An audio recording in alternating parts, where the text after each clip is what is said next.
Hi, everybody. I'm Deacon Dave. And I'm Layperson Lisa. Welcome to the Deacon Dave and Layperson Lisa Show. Join us as we discuss a variety of topics related to the Catholic faith. We mix fun and faith, Laughter and joy, banter and blessings, and serious subjects too. Now, from locations far and wide, we join Deacon Dave and Layperson Lisa for today's episode. So we're continuing on now to episode 16. Okay, if you're following along in your identity book, it's on page 94. And we're going to talk about that little trifecta thing, that little mystery called the Trinity, Lisa. Yes. So the Father, Son, and Holy Spirit are each divine, yet distinct from each other. Right. So three persons, one being. What exactly does this mean? Person is who you are, and being is what you are. Right. So the book uses, which...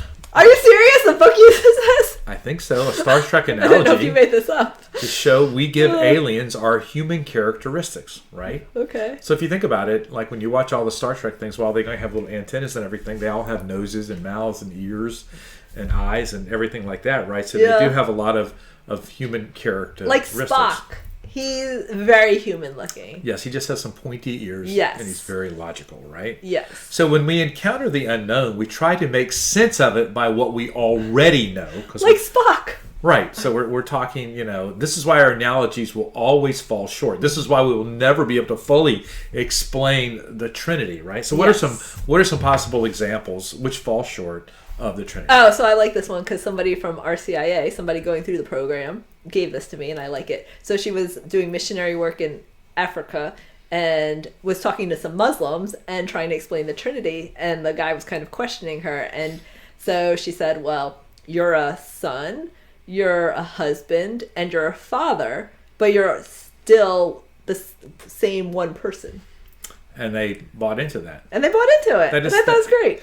Right, you might hear about the shamrock, yeah, right, or a family unit, a man and a woman and a child. Okay. Right, so all of these things can be considered less than adequate examples of what the Trinity is. I mean, the bottom line is God is eternal above all matter and the creator of matter. So he is separate from creation and above it. See, so God is not one of many beings.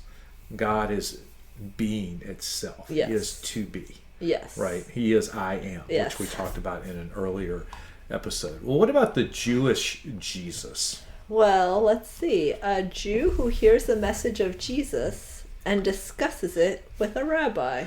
Right, and then something very interesting here, Lisa. It says, read the bottom of page 98. But we don't have the book top of with 99, us. and then discuss. So go ahead and do that. Me too. All right, so I got the book. The book has appeared. Yes. Okay. Here it says, so there are two Jewish people that are chatting, okay, and they are discussing how the Torah's teaching compares with that of Jesus. And it says this, so the master says, is this what the sage Jesus had to say? Not exactly, but close. What did he leave out? Nothing. Then what did he add? Himself. Oh, very cool. Wow, right? So Jesus said, I did not come to abolish the law, but to fulfill it. Yes. Right? Yes. And so I like that, the way that story goes. Very, very powerful statement. Right, and that's like how we're called to live our life, with Jesus present. Exactly. Present in everything that we do, right? Yes, exactly. Yes, that's what I meant. Sorry. I like this. The notes right here says Jesus is the fulfillment of the law, if you will, which I didn't see that, but I said it. Yes. So G.K. Chesterton said, a free society obeys the big laws. And this look at this. This is pretty important stuff here. When we break these, we then get smaller laws. Okay. Right? Because, and this is what happened in Mosaic law. They could not follow the Ten Commandments, so they ended up with over